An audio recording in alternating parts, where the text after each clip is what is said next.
Students, differential coefficients के जो फार्मूले आप जनरली यूज़ करते हैं जनरल फंक्शन के, जैसे कि sin x का डिफरेंशियल कोफिशिएंट cos x होता है और tan x का differential coefficient sec square x होता है।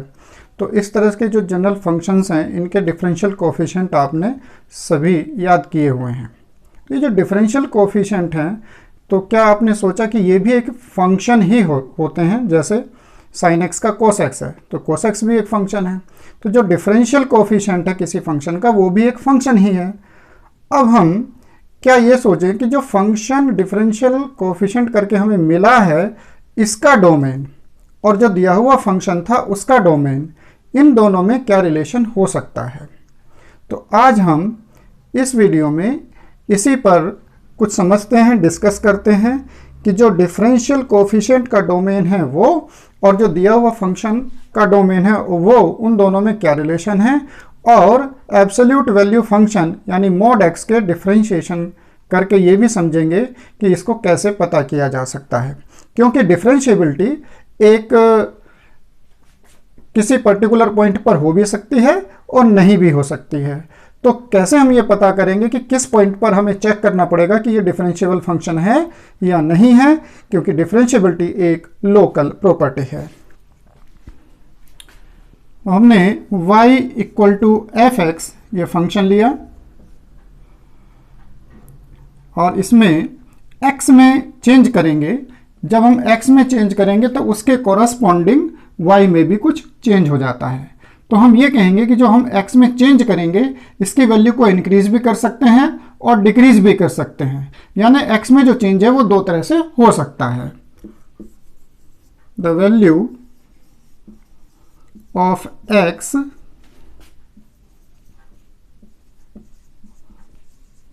can be changed in two ways। अब कौन से दो तरीकों से हो सकता है कि x इंक्रीज कर सकता है और x डिक्रीज कर सकता है। जब x इंक्रीज करेगा तो जो पहले वैल्यू हमने x ली थी, अब उसे x प्लस h लेते हैं और उस केस में जो नई वैल्यू y की होगी वो f x प्लस h हो जाएगी। यानी जब हम x को इंक्रीज करके x प्लस h करेंगे तो फंक्शन की वैल्यू अब इतनी हो जाएगी। तो ये हमारे पास अब वैल्यू ऑफ फंक्शन आ रही है। और अगर x डिक्रीज करता है तो ये नई वैल्यू x माइनस h हो जाएगी।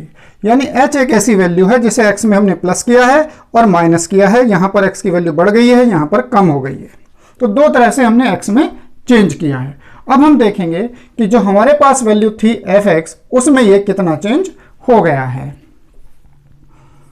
चेंज इन y, जिसे हम डेल y से रिप्रेजेंट कर देते हैं। तो अब वैल्यू हमारे पास है fx प्लस h और पहले वैल्यू थी fx, तो इनका डिफरेंस ये हुआ, यानी y में इतना चेंज हुआ। लेकिन अगर x की वैल्यू डिक्रीज कर रही है तब तो हम कहेंगे कि अब ये value fx minus h minus fx होगी। यानी y के मान में जो चेंज हुआ है वो या तो ये होगा या फिर ये होगा। Now change in y upon change in x, जो y में चेंज है वो तो हमारे पास ये है या ये है, लेकिन x में कितना चेंज हमने लिया है, h का चेंज किया है। तो ये हो जाएगा f x plus h minus F X upon h और F x minus h minus F X upon minus h। तो जब हमने x की वैल्यू को इंक्रीज किया है तो पॉजिटिव में h है, जब x की वैल्यू को डिक्रीज किया है तो वो माइनस h है। अब इसमें लिमिट लें कि इस डेल x को कहें कि ये अप्रोचेस टू 0 है, del y upon del x। तो ये हमारे लिए बनता है rate of change of y with respect to x। तो जो हमने x में चेंज किया है डेल x, वो यहां पर हम रिप्रेजेंट कर रहे हैं h से, h tends to 0, limit f x plus h minus F X upon h और h tends to 0 limit f(x minus h) minus f(x) upon minus h।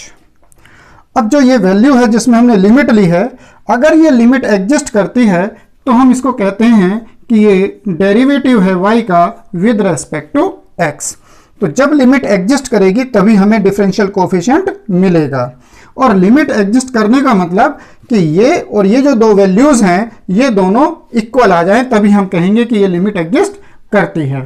तो h tends to 0 limit f(x plus h) minus f(x) upon h, और ये value equal आ जाए h tends to 0 limit f(x minus h) minus f(x) upon minus h के। यानी यहां पर limit लें, ये लिमिटिंग वैल्यू और ये लिमिटिंग वैल्यू दोनों इक्वल आ जाए, तब हम कहते हैं कि हमें डिफरेंशियल कोफिशिएंट मिल गया। अब ये जरूरी नहीं है कि x की हर एक वैल्यू के लिए ये इक्वल आ जाए। अगर x की किसी वैल्यू के लिए इक्वल नहीं है तो हम कहेंगे कि ये डिफरेंशियल कोफिशिएंट एग्जिस्ट नहीं करता है। तो एक तो हम इसको नाम दे देते हैं कि जब हम x की वैल्यू में राइट साइड पर चेंज करते हैं तो उसे कहते हैं राइट हैंड डिफरेंशिएबिलिटी, और जब उसमें लेफ्ट हैंड पर चेंज करते हैं उसे कहेंगे लेफ्ट हैंड डिफरेंशिएबिलिटी। तो किसी भी फंक्शन के डिफरेंशिएशन के लिए जरूरी है कि उसमें राइट हैंड डिफरेंशिएबिलिटी और लेफ्ट हैंड डिफरेंशिएबिलिटी एग्जिस्ट कर जाए। तो जो राइट हैंड डेरिवेटिव है उसको हम इस तरह से कहेंगे h tends to 0 f(x plus h) minus f(x) upon h, और जो राइट हैंड साइड वाला है वो लेफ्ट हैंड साइड वाला h tends to 0 f(x minus h) minus f(x) upon minus h होगा। तो इस तरह से हम इसको रिप्रेजेंट करते हैं। अब हमारे पास अगर D डोमेन है फंक्शन f(x) का, तो जितने भी डोमेन D के पॉइंट होंगे जो इस फंक्शन f(x) का डोमेन है, उसके हर एक पॉइंट पर हम देखेंगे कि क्या ये हमें डिफरेंशिएबल मिल रहा है, यानी ये दोनों वैल्यू इक्वल आ रही हैं। अगर सभी पर इक्वल आए तो हम कहेंगे कि ये फंक्शन f(x) डोमेन के हर एक पॉइंट पर डिफरेंशिएबल है। लेकिन अगर कुछ पॉइंट ऐसे हैं जिन पर ये इक्वल नहीं है यानी डिफरेंशिएबल नहीं है, तो फिर इस फंक्शन का जो डोमेन होगा, जो हमें f(x) मिलेगा, वो बदल जाएगा। हम ये कहें D dash domain of f(x), यानी जो डिफरेंशिएशन करने के बाद आपको मिला है f(x) फंक्शन है और उसका डोमेन हमने D डैश से रिप्रेजेंट किया है। तो जो D है क्या उसके सारे पॉइंट D डैश में हो जाएंगे? तो हम ये कहेंगे कि अगर D के किसी पॉइंट पर फंक्शन डिफरेंशिएबल नहीं है तो वो पॉइंट D डैश में नहीं होगा, लेकिन हम केवल उसी पॉइंट पर चेक करेंगे जो पॉइंट D में होगा। इट मीन्स D डैश के सारे पॉइंट तो D में होंगे, लेकिन जरूरी नहीं है कि D के सारे पॉइंट D डैश में हों। तो हम कहेंगे domain of f(x) is a subset of domain of f(x). अब हम ये देख रहे हैं कि जब आप इन क्वेश्चंस को डेफिनेशन से करते हैं, फर्स्ट प्रिंसिपल से करते हैं, तो जनरली आपने देखा होगा कि जो बुक में लिखा होता है वो ये वाला पार्ट लिखा होता है, इसको वो नहीं लिखते हैं। तो ऐसा ले लिया जाता है कि अगर लिमिट एग्जिस्ट करेगी तो डिफरेंशियल कोफिशिएंट है। इसका मतलब ये हुआ कि अंडरस्टूड है कि ये इसके इक्वल है। अदरवाइज कभी भी अगर आपको चेक करना पड़ता है किसी पॉइंट पर डिफरेंशिएबिलिटी, तो हमेशा आपको राइट हैंड डिफरेंशिएबिलिटी और लेफ्ट हैंड डिफरेंशिएबिलिटी लेनी होती है। ये अंडरस्टूड रहता है कि जहां पर ये राइट हैंड डिफरेंशिएबिलिटी है वहां पर लेफ्ट हैंड डिफरेंशिएबिलिटी उसके इक्वल होगी, तभी हम dy/dx लिख पाएंगे, तभी डिफरेंशियल कोफिशिएंट होगा। और जो डिफरेंशियल कोफिशिएंट फंक्शन आया है उसका डोमेन हमेशा सबसेट होगा दिए हुए फंक्शन के डोमेन के। अब हम एक एग्जाम्पल एब्सोल्यूट वैल्यू फंक्शन के एग्जाम्पल से ये समझेंगे कि ये किस तरह से पता करेंगे कि किस पॉइंट पर डिफरेंशिएबल है और किस पर नहीं है।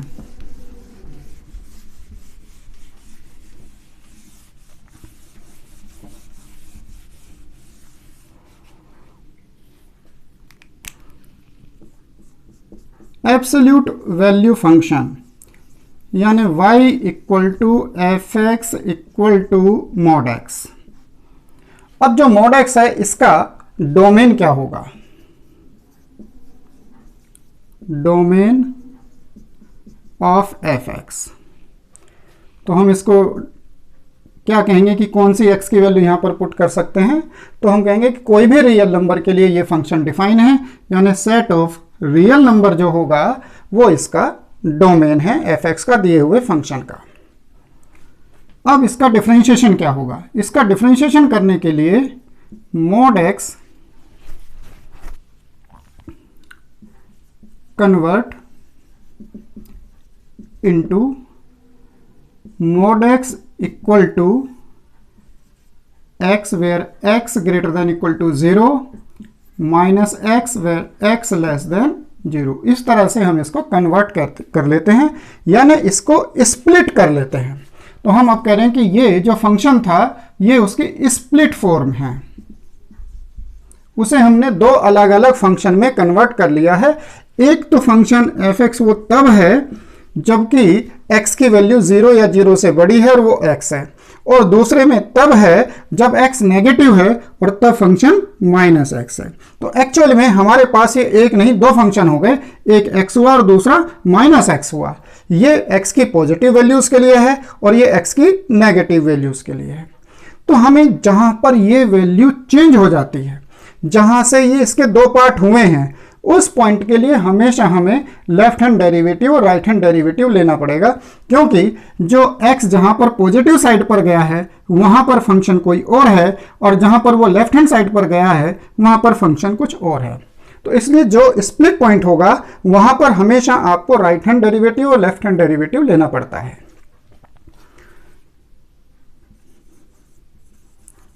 We have to check differentiability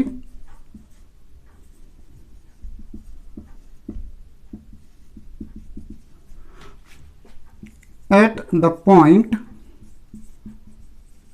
where mod x is split in two parts।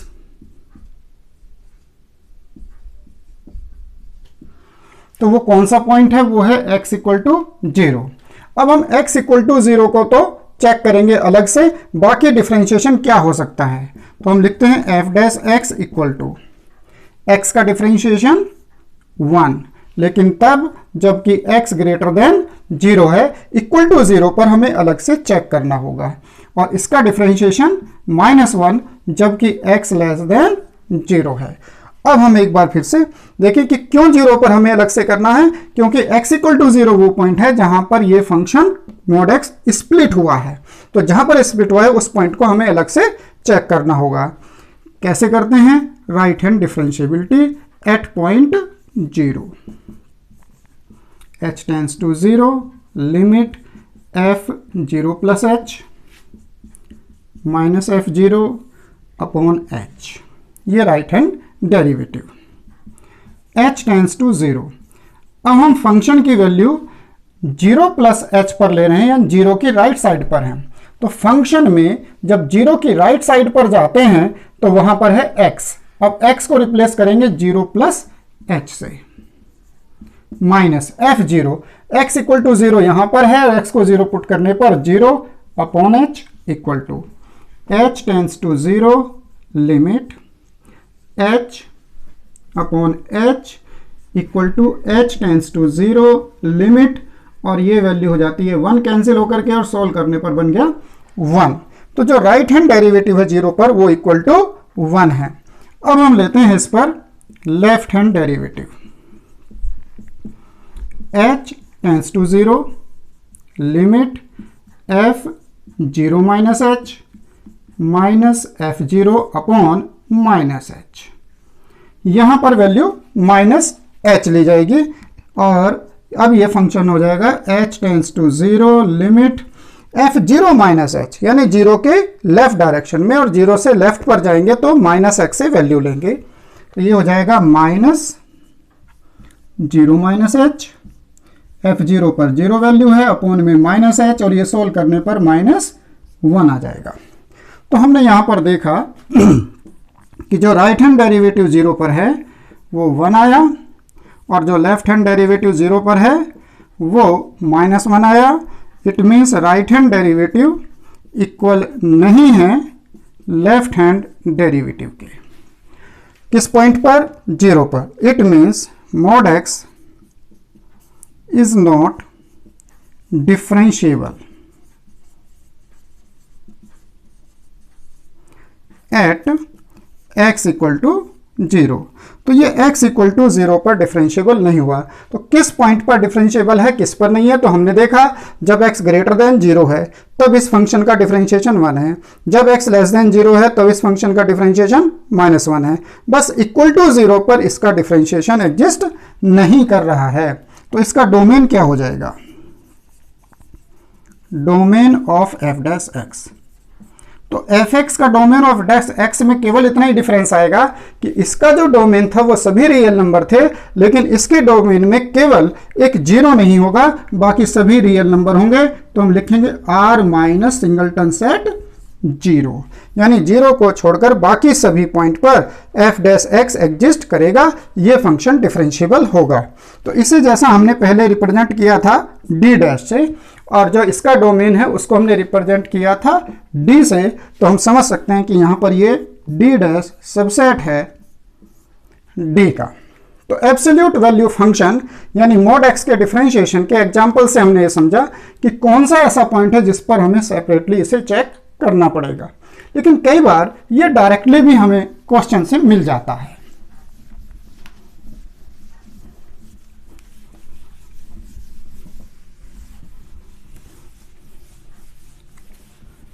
अब हम इसमें एक और एग्जांपल ले रहे हैं, जैसे y इक्वल टू √x - 1।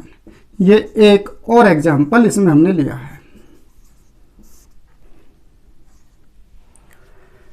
और इसका जो डोमेन हम डिफाइन करेंगे D,